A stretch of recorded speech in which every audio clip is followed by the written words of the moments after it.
We are going to be talking about all the metals today, including silver, gold, platinum, palladium, and yes, even rhodium.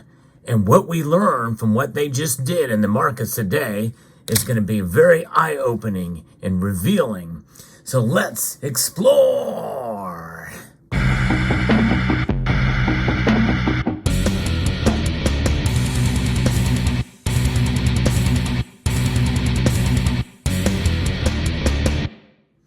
The revelation of truth, I think, is something that is profound, and the market activity that we witness today with all of these metals, including rhodium, speaks volumes.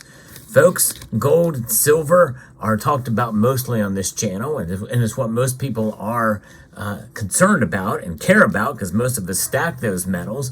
But it's always good to get an idea about the other metals that are tracked and in the price, the spot price. And the most popular place to go for that is going to be Kitco. Kitco has all of those metals and are tracked, but there's other sites as well too. TradingView and Macro Trends are two that come to mind and that track the spot price of the metals and the volumes and the trades that they take place. And you can garner a lot from that. There's a lot of technical analysis that's involved in some of these as well. But one thing we must understand with every single one of these metals is that some of them are viewed differently than others. And that's the very revealing fact that I think is profound in the market move today. So before we get into what I'm talking about here, let's look at the markets now. What are the markets telling us? We're moments before the markets close, and all of the metals are down, save for one.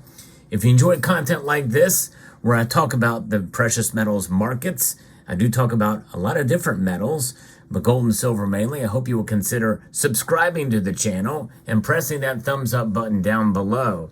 It does help the algorithm, and if you can find a way to share this content as well too, it would be greatly appreciated. So gold is down today. We remember it wasn't long ago where it skyrocketed to a record high. It was up over $2,140 during the market watch that we had this past Sunday night. But today it is down, still above $2,000, which is encouraging, but it is down $10.40. Silver is down 33 cents, down to $24.22. It almost got to $26 on Sunday night, but it didn't quite get there. Platinum is also down. It's down $16 and down to $910. Palladium is down $36, quite a larger drop for palladium's price. It is down to $960 now. It's becoming much closer now. It's only $50 away from matching platinum. In fact, in the bid price, it's only $20 away from a 1-to-1 ratio with platinum. But that's not the point of this video. Rhodium, though, on the other hand, is the only metal that is up today. It's up $100 for this metal. It's up to $4,950, bucking the trend of the rest of the metals, up $100 today. So you'll notice that I did not mention the percent drop. That's where the news is, folks. But before we get to that, we need to talk a little bit about what's driving the bears in the market today, because it seems like the bulls have run out of steam for the precious metal space. I've been referencing an article here from Jim Wyckoff over at Kitco. Monday, gold spiked to a new record, as we saw, and that was Monday in Asia, that is. And silver hit a 7-month high, but they quickly became exhausted, and the near-term market peaks are in place. February gold was last down $9.30 to 2032. Those are the futures contracts. And silver was last down about 50 cents to 24.41. Bearish for the gold and silver markets earlier this week is a rebound in the U.S. dollar index. The U.S. dollar index, definitely, the stronger it gets, typically that is one of the biggest things that leads to declining gold and silver price. That dollar index, as I record this video, is up 0.32 to almost 104. It's at 103.96. Asian and European stock markets were mixed in weaker trading. U.S. stock indexes are slightly lower near midday, but they've actually have mixed results now too, as the Dow Jones Industrial Average is down about 80 points, and the NASDAQ is up just over 40 points. The S&P 500 is down 2 points. New York Stock Exchange is down. And so a couple little mixed reaction there. Now, what is behind some of this? Well, Moody's credit rating. We know what they have done in the United States, but they cut today its outlook on China's credit rating from stable to negative, and the weakening economic growth outlook and property sector problems for the nation of China. So in other words, they have a real estate problem. We have one here too, but not a lot of people are talking about it. It's mostly in the commercial sector. But I think that there's going to come a time where I think we're going to see issues reemerging in the residential space as well too. But China's sovereign debt has now been downgraded to A1. The agency expects China's economic growth to slow to 4% annual GDP in the next 2 years, 24 and 2025. A Dow Jones Newswire's headline reads that China's colossal hidden debt problem is coming to a head. The Moody's news is a mixed bag for safe haven gold and silver. It's bullish in the sense that the world's second largest economy is in some trouble. However, it's bearish because a weakening Chinese economy means less demand coming from a major gold consuming country. And the silver silver utilized in manufacturing in China will be affected potentially on that as well too. And of course we know what is also having these prices down is because people know that the Federal Reserve isn't going to do anything, and they're going to keep rates where they are at. And at least through the end of the year, we know the meeting is coming up soon, and that is coming up next week, and they're not going to do anything. They're more likely they're going to leave the rates the same, and that is really, in a sense, more pressure on the precious metal space, as a rate cut is probably unlikely until probably May of next year.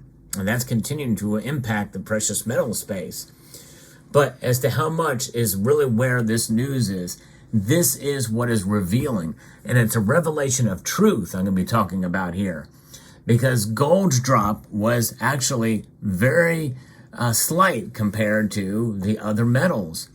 In fact, as you go down the list of all of these metals, gold, silver, platinum, and palladium, and rhodium, you go from the most stable of the stable stores of value of all the metals.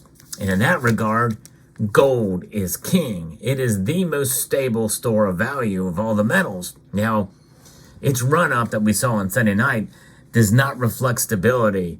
It is an outlier for sure. But that run-up was to the plus side, so people aren't complaining. They weren't complaining then. In fact, many people feel that that should be the normal for gold's price. And again, I'm of somewhat of agreement in that. I think we're going to see higher gold prices in 2024. Stay tuned for my prediction video about that. But that's the first metal. It is a safe store of value and the safest of all the metals. That's the revelation here, folks. That is it. However, the rest of the news I'm going to share with you down the line, silver, platinum, and palladium, and rhodium are quite telling as well too. Silver dropped more than gold today. And is that a big surprise? No, it's not. It just further confirms that silver is more volatile than gold. We've seen it happen time and time again, although it's not been as constant, hence why we have the widening gold to silver ratio, but it does show its volatility. It is down 1.35%, whereas gold was down only a half a percentage point. That is quite a drastic change and shift between these two metals. Definitely showing that silver is more volatile, and usually when a gold goes up, silver tends to go up more, but not always, as we've seen.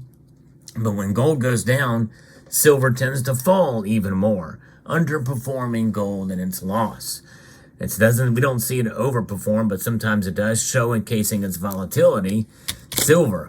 And why is that? Because silver is really, we can say it safely now, it is mostly, and only by a small margin, by about 60%, an industrial metal. An industrial metal utilized in not only industry and science and technology and in healthcare. And those uses mean that there are other drivers affecting silver's price, including what we've seen with the lockdowns and the reopening in China and the lack of demand because of the problems with reopening in China. I think that's what led to silver's price being fairly suppressed outside of the normal factors that we see. So that is another telling thing. Now, look at platinum and palladium. Both those metals have fallen at an even higher pace. Why? Well, for the same reason. They're even less monetary metals. In fact, there's really not much of monetary metal status to both those metals. They're really too new, only discovered in the late 1700s.